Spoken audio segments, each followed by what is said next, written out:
Good afternoon. I welcome you with all my heart. It's good to see you once again. If you ask the average person in the street, "Who are you?" they will tell you that my name is Fred, or my name is Mary, or my name is Henry, but they have no idea who they really are. The name has been given to you at birth. You are not that person. Who were you before a name was given to you? Who were you before you were born? That's the question. Who are you really? Well, who are you? Every answer would be wrong. There is no answer. There never was an answer. Yet you are that power that accommodates life, all of life. People, places, things, hanging in sweet repose on consciousness. We can say that consciousness is the substratum of all existence. What is consciousness? What is the substratum? It is absolute nothing. It is no thing that you can ever figure out in your brain, in your mind. There's no way to figure this out in your human perception. For your thoughts are always thinking of something. Therefore, you can say consciousness has to be this or has to be that. How can consciousness be what your thoughts tell you, since your thoughts are part of the relative world? Thoughts have nothing for you except to make you live as a human being. To be consciousness, to understand consciousness, you have to go way beyond thoughts, way beyond reasoning, way beyond anything and everything you have ever understood. In order to do this, everything you believe must be dropped. Everything you've been led to understand must be transcended. Everything that you can think about has to go. Your ideas of right and wrong, good and bad, up and down, frontwards and sideways, all these things have to be totally transcended, totally removed from your thinking patterns. After all, what is life, the way it appears? Life is but a bubble in the ocean. Bubbles come into existence, then they fade away continuously like waves. They come and they go. But the ocean always remains, and the bubble and the wave is part of the ocean.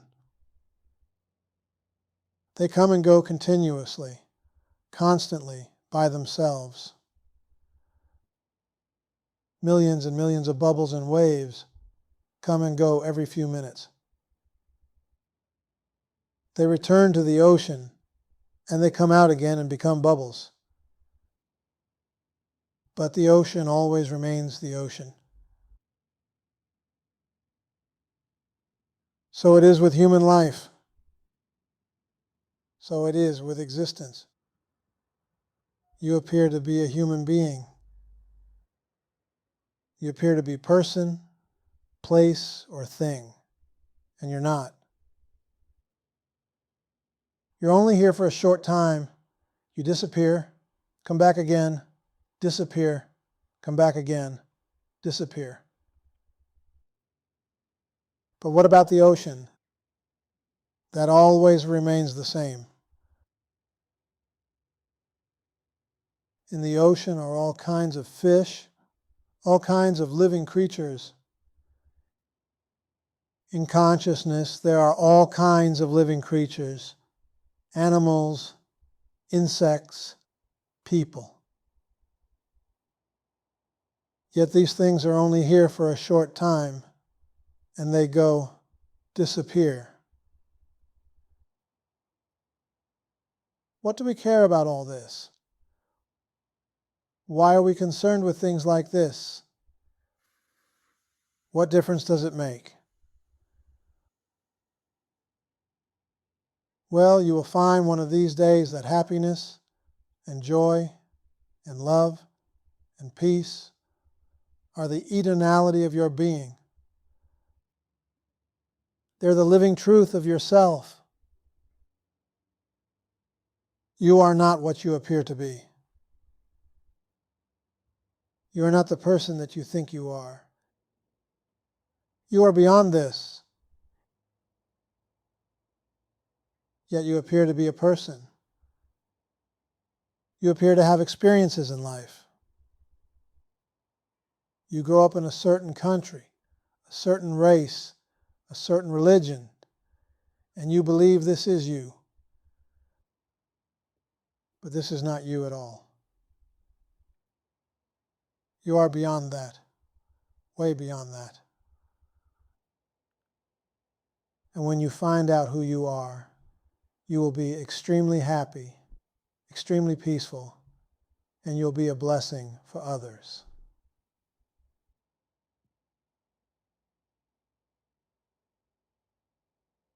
The only way you can ever help other people is by knowing yourself. The only way you can ever be of service to others is by knowing yourself. The only way you can give anybody anything is by knowing yourself. For when you know yourself, you know others. You will find the others are yourself. There is only one self. Everything is that self. Everything. Every leaf, every plant, every cloud, everything is the one self. That one self is you. Yet most of you have not experienced this or tasted this. And you cannot accept on blind faith what you haven't experienced or tasted. Consequently, when you find out that something else exists that is beyond the humanhood, beyond experience, you go searching for it. You go looking for it. But where do you go searching? Within yourself, not out in the world.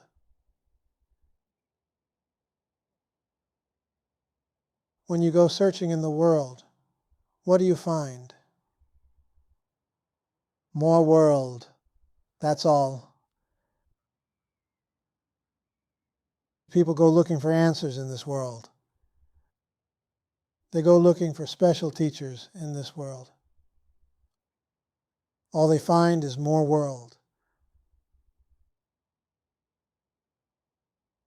The answer is within you, nowhere else. You are the one. You have everything you need within yourself to find all the answers of your life and your existence. You have it. It's you. But something stops us from doing this. That something is called the mind. The mind is not really our friend. The mind keeps you earthbound, keeps you attached to person, place, or thing. It makes you believe your happiness is right around the corner. Your freedom is in New Jersey. Your liberation is in San Jose. And you go everywhere looking for this, and you're always disappointed. You may find a couple of answers that seem nice to you. You may find a couple of people who tell you certain things that seem very right on. After a while it goes away, and you're right back where you started from. You and I know many people who have been searching for many, many years. 20 years, 30 years, 40 years, searching for the answers to life, reality, yet they're still in the same place they started 20 years ago. They've gone through all kinds of things. They've been to certain places. They met certain people, but they're still the same. For they've never really investigated themselves. They say they do. They say they've been working on themselves for years. Nothing has happened. But have they really been working on themselves? What they've been doing is sort of just thinking about it a little bit, reading a couple of books. But they've never dived deep enough in the self to find the answers. And this is exactly what you have to do. You have to dive deep, deep, deep within yourself, deeper than you can ever imagine. And the only way you can do this is by giving up the external world, mentally, not physically. In other words, by not reacting to things, to observe things, watch the world go by, leave it alone. It's neither good nor bad. It has nothing to offer you. Yet at the same time, you'll be doing what you have to do, what you came here to do.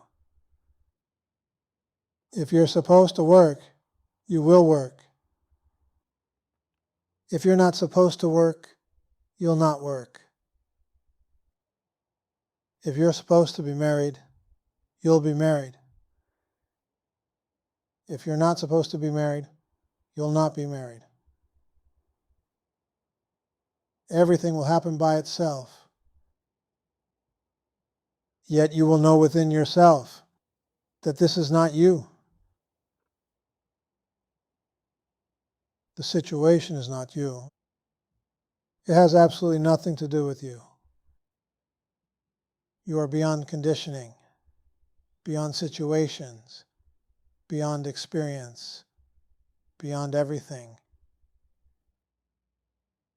And yet you are everything also. As you become a little more serious about this work, you will stop taking things so seriously in this world. You will begin to know how to leave things alone. You'll be more interested in diving within yourself, to find yourself, to understand yourself, who you are, what you are.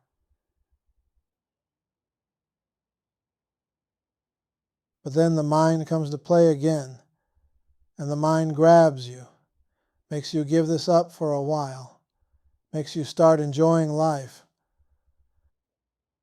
makes you be a part of life again, hands you things, gives you things.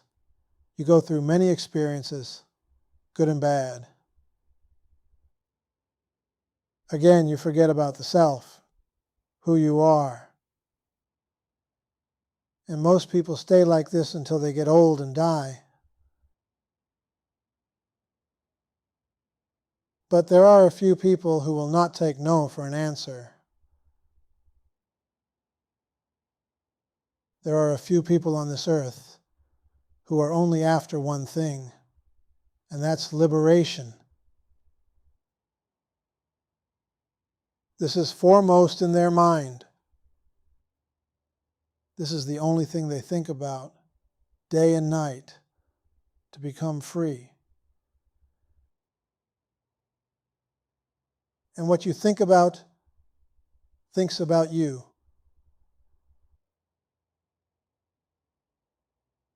So first you use your mind to desire total liberation. When you have a strong desire for liberation, something will tell you the mind has to be destroyed. The mind has to go. What I mean when I say the mind has to be destroyed, the mind has to go. I'm saying the mind has to be left alone, without interference, to observe the mind, to watch the mind, without watching, without observing. This can be done. For when you say, I am observing the mind, I am watching the mind, the I that you're speaking of is the mind also. So what you're really saying is, the mind is watching the mind, and you get nowhere. Yet there's a way to watch the thoughts and to not watch the thoughts at the same time. To observe the thoughts and yet not to observe the thoughts at the same time. Just be. You will find out as you keep doing this. Everything begins to change all around you. Yet everything is the same all around you. You see things that other people do not see. You become things that other people can never become. For instance, you become all-pervading. You begin to feel your presence, your essence, in the leaves, in the trees, in the sky, in the animals, in the insects.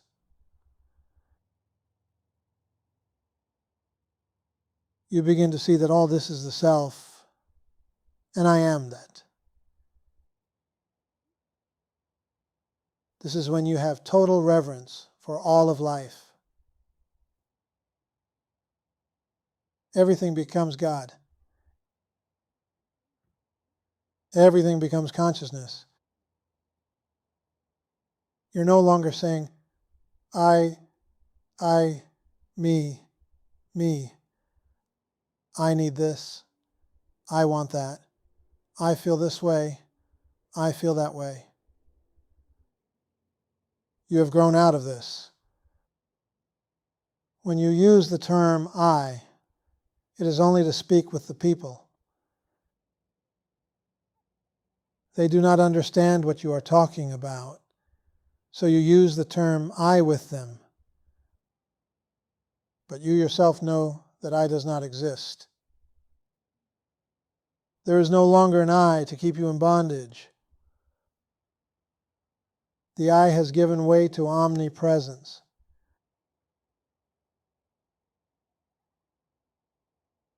The good thing about all this is that anybody can become liberated at any moment. But this is because you are already liberated. If you were not liberated, you would never be able to become liberated. But because you are already liberated, all you're really doing is taking off the stuff that makes you think you're not liberated. Dark clouds, the layers and layers of nonsense, garbage that you've covered yourself with all of these years. The thought, I am important, I am somebody. This is what keeps you in bondage. The truth is, you are nobody. You are nothing, yet you're everything. How can you be nobody and everything? As long as you think you're something or somebody, you're limiting yourself. You make yourself very limited when you think you're something or somebody. When you can be nobody, nothing, then you're everything. You're not one thing.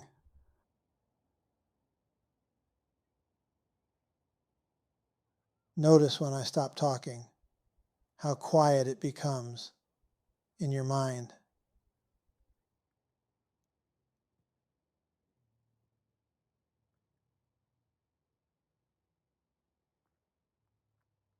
This is the state I'm referring to. That state in between thoughts where there is nothing going on. In that second, in that moment, when the mind is total quiet, the thoughts are not moving any longer. This is your true self, in that moment in between thoughts. Stay in that moment.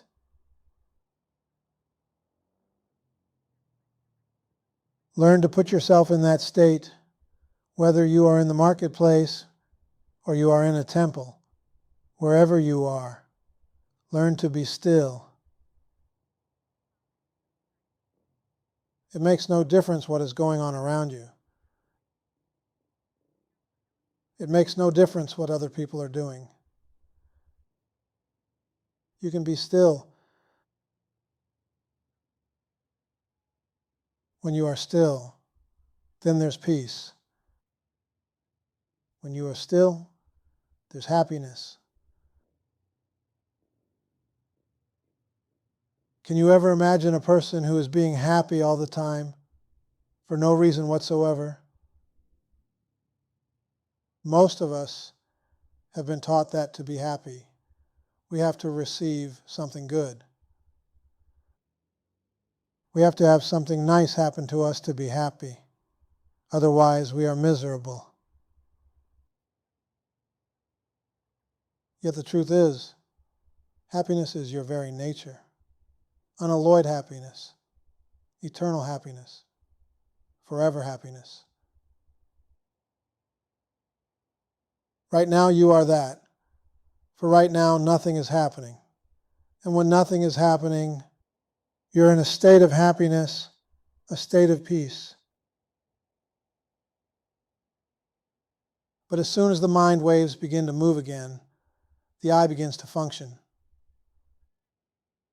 You start to think again, I need this, I feel this, I am this.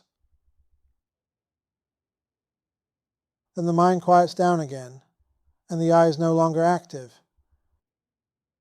You feel happy, you're at peace. Now you realize it is the I that has to go, the I that has to be eliminated, the I that has to be transcended.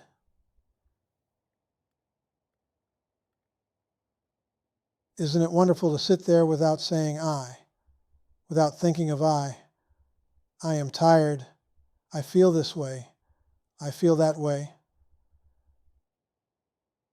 Now you can know who you are. Now you can really find yourself. You can understand that you are Brahman now, that you're absolute reality, pure awareness. In the beginning you couldn't do this, for your mind was filled with the day's activities, filled with I. Now you are at peace. There's no I bothering you, no I telling you anything. You're experiencing your true nature at this time. So, in your everyday experience, from the moment you get up in the morning, begin to understand this. Catch yourself thinking. It makes no difference what you're thinking about. Good or bad, it's all the same. Understand where the thoughts are coming from that make you think. I am sick. I feel like I have a headache. I feel happy. I feel sad. You now know that the thoughts are not yours. They belong to I. They are not your thoughts. You never had those thoughts. They belong to I.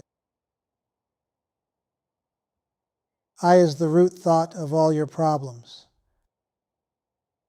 Therefore, to uproot the I will give you total freedom and liberation. How do you uproot the I? By understanding what I'm talking about right now. Let the I come out of you totally. Allow it to leave you.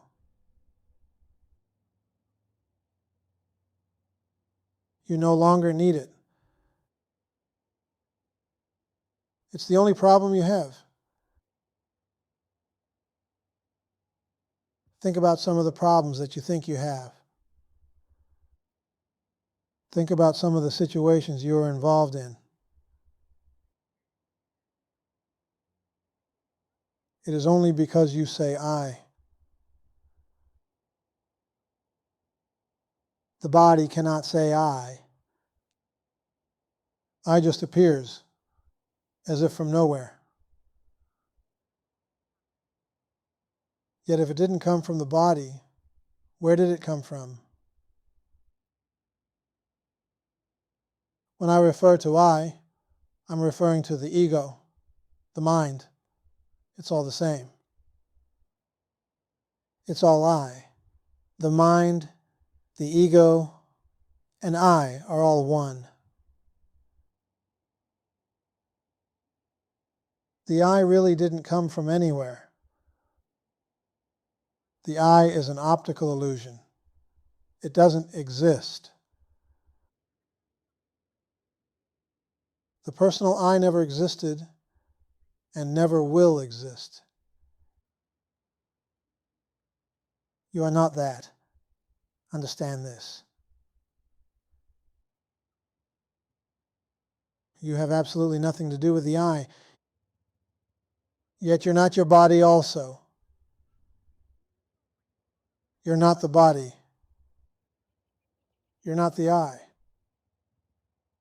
What are you? Find out.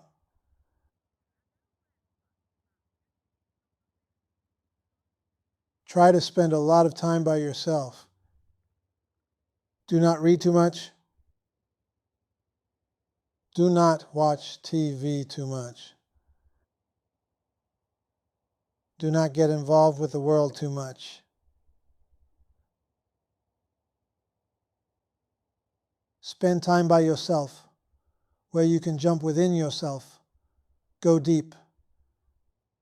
Dive deep within yourself and find all the answers you're looking for.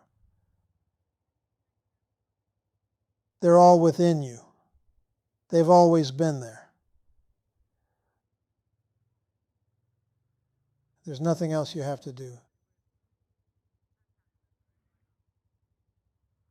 The right practice will come to you when you dive deep within yourself. Whatever practice you have to do, it will come to you by itself.